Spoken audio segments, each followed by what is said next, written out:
உலக தமிழ் நெஞ்சங்களுக்கு வணக்கம். இன்றைய பதிவு, மனிதன் இயற்கையோடு வாழ வேண்டும் என்று இறைவன் விரும்புகிறான்.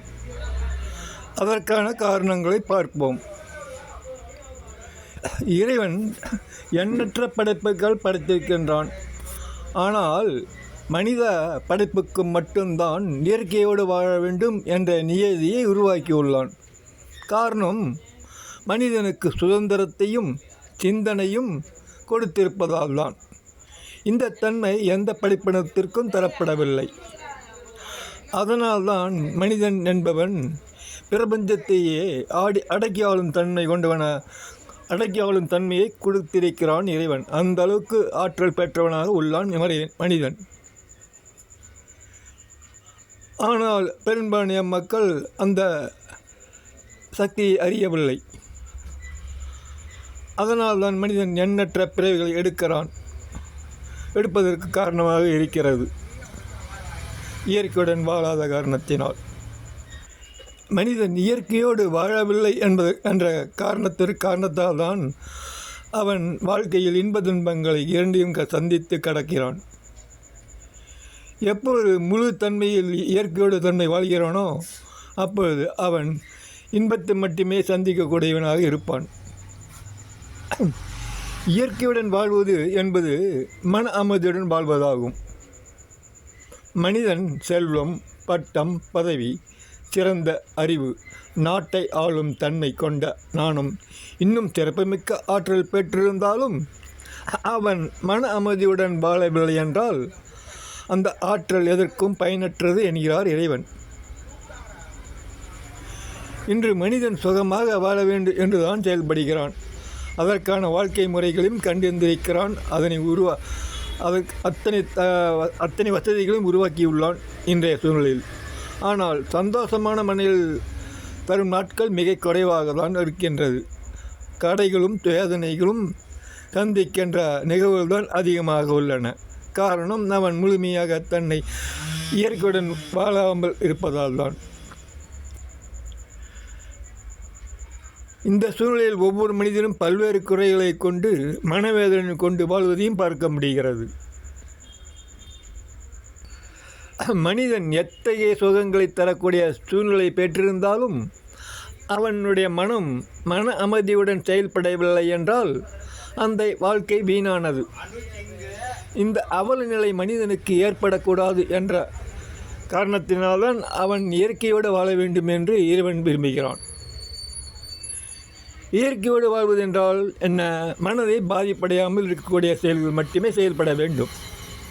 இதற்கு சிறந்த தீர்வு எது என்றால், எந்த ஒரு மனிதனுடைய மனதையும் புண்படுத்தாமல் அவனுடைய சொல், செயல், எண்ணம் இருக்க வேண்டும் என்கிறார். இந்த தகுதி எப்போது உருவாக்கி கொள்கிறானோ அப்போதுதான் அவன் மனமானது மன அமைதியடையும் தன்மை கொண்டதாக மாறும். ஆனால் மனிதன் எவ்வாறு சுகமாக வாழலாம் என்ற எண்ணத்தில் தான் அவன் செயல்படுகிறான். இதை தவிர அவன் எந்த ஒரு சிந்தனையிலும் ஈடுபடுவதில்லை. மனிதன் சுகமாக வாழ்கிறான் என்றால் அதனுடைய அளவுகோல் மனம். இதை தவிர பட்டம், பதவி, அந்தஸ்து, பொருள், செல்வம் இவை மட்டுமே முக்கியமாக கருதினால் அது வீணானது என்கிறார். எந்த ஒரு மனம் கவலை கொள்ளாமல் மன அமைதியுடன் வாழ்கிறானோ அவனே இயற்கையுடன் வாழ்வதாகும். மனிதனுடைய தரத்தை நிர்ணயிப்பது அவனுடைய மனம். எந்த ஒரு மனம் ஞானத்தால் சிறப்பு பெற்றுள்ளதோ அந்த மனம்தான் தடைகளை குறைவாக சந்திக்கும். இறைவனை அடைவதற்கான முயற்சிகளும் மேற்கொள்ளும். மேலும் மனிதன் வாழும் காலத்தில் ஒவ்வொரு தடைகளும் அவனுக்கு ஞானத்தை தந்து கொண்டிருக்கின்றது. சுருக்கமாக கூறினால், மனிதனுக்கு குரு யார் என்றால் அவனுக்கு வரும் தடைகள் தான் அவன் எவ்வாறு வாழ வேண்டும் என்ற ஞானத்தை கற்றுக்கொள்கிறான்.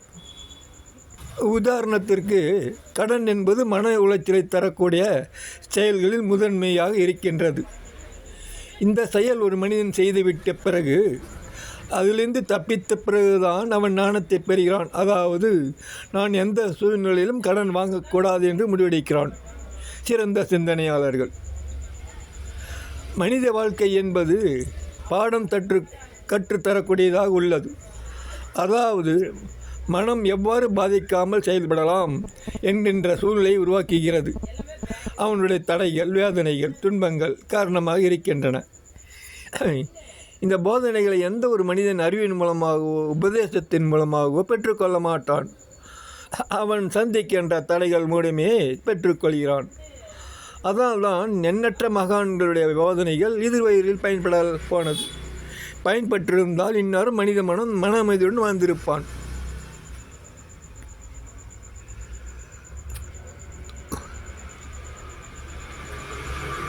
எனவே மனிதனாக பிறந்தவன் எப்போது ஞானத்தில் முழு தேர்ச்சி பெறுகிறானோ அப்போதுதான் அவன் மனித பிரிவிலிருந்து விடுபடுகிறான். அதுவரையில் அவனுடைய பிறவிகள் தொடர்ந்து கொண்டு இருக்கின்றன. இந்த உண்மையை உறுதிப்படுத்துகிறார் மகான் வள்ளலார் அவர்கள். மீண்டும் எனக்கு பிறவா நிலை கொடு என்று இறைவிடத்தில் கேட்கிறார். ஒன்று உறுதியாகிறது, மன அமைதியுடன் செயல்படவில்லை என்றால் நாம் பிறவைகள் தொடர வேண்டிய நிலையில் உள்ளோம் என்பதை உறுதிப்படுத்துகிறது மகானுடைய வள்ளலார் கருத்து. மனிதன் வாழ்கின்ற காலத்தில் தன்னுடைய எண்ணத்தில் சிறந்த மாற்றங்களை ஏற்படுத்தி கொண்டு வாழ்வதே இயற்கையுடன் வாழ்வதாகும். அதனால்தான் இறைவன் மரணம் தருவாயிலும் போதனை தந்து கொண்டிருக்கின்றான் ஒவ்வொரு மனிதனுக்கும். மனிதன் பொருள் ஈட்டுவதில் எவ்வாறு ஆர்வம் கொள்கிறானோ அதைவிட பல மடங்கு மனதை எவ்வாறு மன அமைதியுடன் வைத்து கொள்ளலாம் என்ற எண்ணத்தில் இருக்கிறது அவனுடைய வெற்றி. எனவே மனித வாழ்க்கை என்பது மனிதனுடைய மனம் காரணமாக உள்ளது.